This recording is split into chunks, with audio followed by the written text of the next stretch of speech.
I'm going to show you a little close up on that. Got my scratch awl, putting that in there. That's the bottom hole, here's the top hole. I can kind of ring this back and forth if I want, you know, to kind of help it get in there.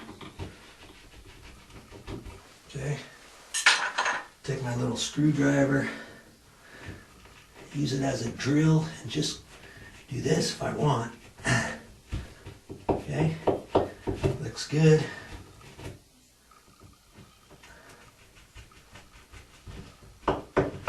Looks good. Okay, now to get those holes in there. And if you have a wood paddle bit 3/4 of an inch, you can use that. Then you can drill these holes out. Okay, like I said, I don't have that, and I'm going to try to do that. I'm going to have to be careful because this is wallpaper on here. Last thing I want to do is catch an edge on the wallpaper and have it rip. So I'm going to have to just be kind of careful with that. If it rips a little bit, it's okay because the grab bar trim will cover it, but you just have to be aware of stuff like that. I have not tried one of these holes yet. You're seeing what I'm seeing first time through. Okay. If I can make that hole a little bit bigger because I don't want to mess up too much with my saw, right? Okay, so right here in the middle, make the hole bigger with my Phillips screwdriver. Just go back and forth and push that in there like that. There's a 1/4 inch hole in diameter already. I've got my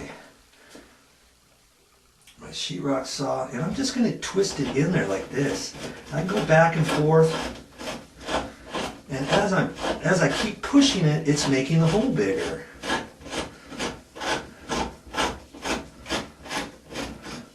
I don't want to go too big.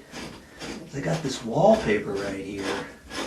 Now I'm going to have to trim the wallpaper back a little bit, I guess. And I'm going to go easy as I go, and then I'll have to cut back that with my sheetrock knife, I guess. Because the last thing I want is to go too far, you remember?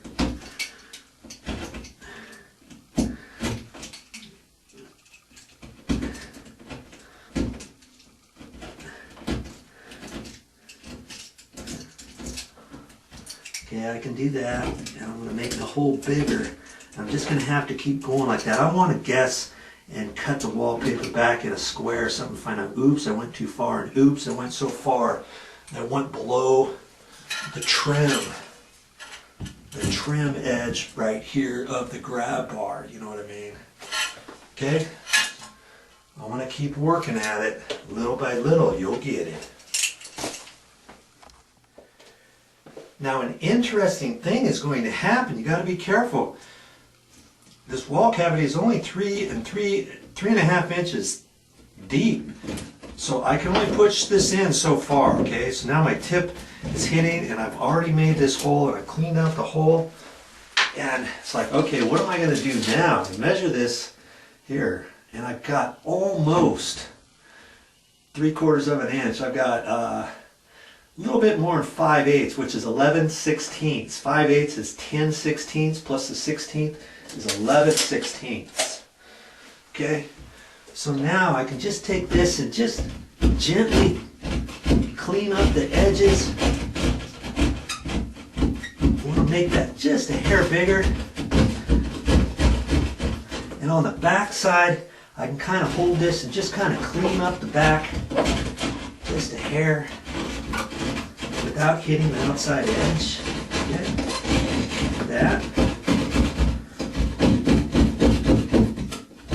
I think that's fine right there. Measure this. I'm almost at 3/4. So before I get willy-nilly on here, this little template that's going to fit on the outside of the wall has a ring on it, and I know that's 3/4 of an inch in diameter. As long as I can push that into the wall, you know what I mean? So because this is connected, that gives me my gap and everything. I don't want to pull this apart, so I can't really push this all the way into the wall just yet, can I, without bending this? Well, I guess I could bend it and try to find out, but that's almost perfect right there. So I'm going to go ahead and do this top hole the same way as I did the bottom hole. Then I'm going to hold this in here, kind of push on a little bit, see if I need to ream out one or the other. Even if you're doing it with a drill bit, 3/4 inch paddle bit, and if you get off just slightly, you can clean things up. If you need a little bit more, as long as you have your trusty sheetrock saw ready. You've got to get one of these.